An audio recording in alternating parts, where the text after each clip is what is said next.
Okay, thank you, Chair. I think I really enjoyed the discussion by Prof. Especially I was trying to imagine now introducing this concept of bounty hunter. And experience our legal enforcers in East Africa, what it turned to. We can develop another monster out of that. Yeah. I can assure you. They can be stealing and then reporting, and then they can get a share of it. Prof, I think basically what you have shared with us is quite informative, especially the way you have taken trouble to define. Of course, even the previous paper I tried to define what illicit means, and how the whole enterprise of criminal transfer of funds is operated. And of course, the most interest here were your observation that it of course takes two to tango. And then of course in most cases there's not only two, more than two in cases. It's a network, it's like a global network. Now it's not like just two to tango, it's like a whole global community tango. It's very complicated to unearth the culprits. It's easier to deal with grand corruption as a way. I think that's one of the solutions you are proposing.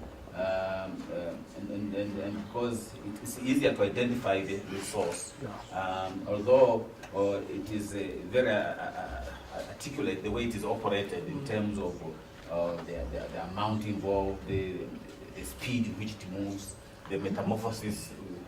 Sometimes it's showing, sometimes underground, then it moves from one country to another. But all this really, you are trying to say, once we understand, we can have a solution to deal with it. Although in my view, up to the end, I was trying now to imagine. Now, who is this? Is it the rat who's going to tie the to bail the cat? I think that's where maybe the challenge is.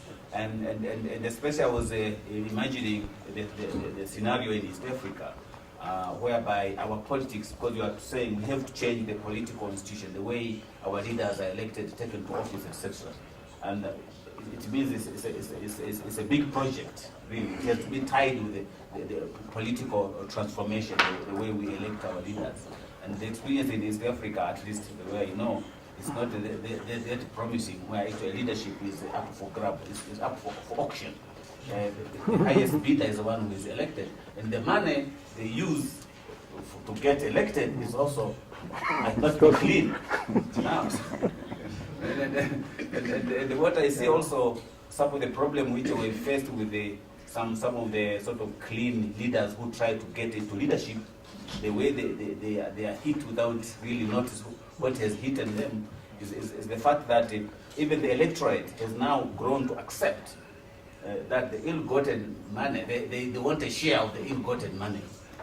So even you try to preach politics of morality, ethical, etc., they think you must be joking. So just give us our share. 5 years, you come back again, you give us our share, we elect you. So I think that's why I see the biggest challenge here. And it doesn't mean that there's no way out. I think for us as intellectuals, and especially the fact that within Africa now we see some good progress in terms of the composition of senior civil servants and technocrats in government who come from the research, academia side, going into government. So there's still hope that things, I think if things will change. And then I think, so understanding how the whole game is played is critical. I like the way you have tried also to, in your paper, try to give us hope that it might appear that it's too ambitious a project. The fact that it's being dealt by multinationals, and especially the grand corruption we are talking. But you are drawing inspiration from Madiba's wisdom, where he says it always seems impossible until somebody does it. And I think UNECA and ERC bringing us together here, and especially bringing our leaders, our permanent secretaries and ministers together, they can take a cue that actually, although it might appear too complicated, I think there's a way out. And one has to start somewhere. There must be a starting point somewhere. And of course, despite my pessimism about the interaction between the politicians and the Wanjiku on how to deal with this, I think that's the only way. I think. And if you look at the e-governance initiative, where some of the governments have already signed to it to make sure that we have an open system for government operations, that can be also a way forward. I think yesterday, or even late coming here, we had a meeting with our chief secretary in Tanzania, and he had this idea when I told him about misuse of funds, etc. I think he was saying, if we really amplify the use of e-government, making sure that the Wanjiku knows how much money is allocated for what purpose, for a dispensary, for a primary school, and it's all open, and we use now the mobile platform to do that. Everybody can just click the same way they know in my village you're supposed to get this amount of money. The same if we can have it at corporate level. Everybody knows that this big international corporation is supposed to pay this much of tax, and I think there's a paper tomorrow which shows, for example, some of the games played by multinationals in Tanzania. But if everybody knew how much they are obliged to pay, and then you see what they are paying is less, then at least you can still, or how much the transaction went through before a company got a contract. I think those are some of the way forward in terms of using ICT. At the end of your paper, of course, you showed some actions which we must take into account as part of finding the solution.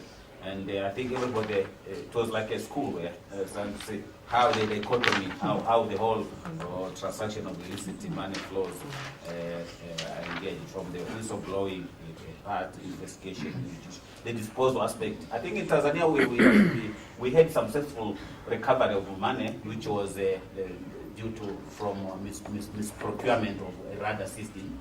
And of course, the British government, when it returned that money, it did exactly what you said, that we don't think the government can trust again to give it to government. We shall give it to an NGO. So, of course, the government made some noise. But it is us also, through our auditor general controller, who had given that report. So we have the ability to trace theft. So just trust that. Trust the government to do it. But it's delayed a bit. At the end, they agreed just to buy primary school books. Use the automated process to buy primary school books. So I think, in my view, because I was just given the PowerPoints, one of my critique was that perhaps we need to bring more examples on how other countries have tried to tackle the technical, the institution, the legal constraints. But I think in your explanation you have tried to elaborate that. And I think at the end of the day, I thought that one of the areas which came out in the overview paper in the morning, which I thought was so critical, that some of the corruption which takes place is because of the macroeconomic conditions. If you remember, it's about 35% of the corruption is based on petty corruption, trafficking, smuggling. If the macroeconomic conditions are stable, then it might also be a solution to reducing that. But also, if the conditions for investment within the country, long-term stability, such that multinationals don't see the need to take the money out, instead just invest within the country, I think it can also help. Because I'm sure one of the reasons for them is that sometimes they're not quite sure, should we invest all of our money here, or should we divide part of it to go outside, or spread the eggs in different baskets, as they say. So I think having more stable economies, I think is part of the solution really to tackling this menace. With that few remarks, let me repeat again by thanking you, Prof, and the organizers of this meeting to share. Thank you very much.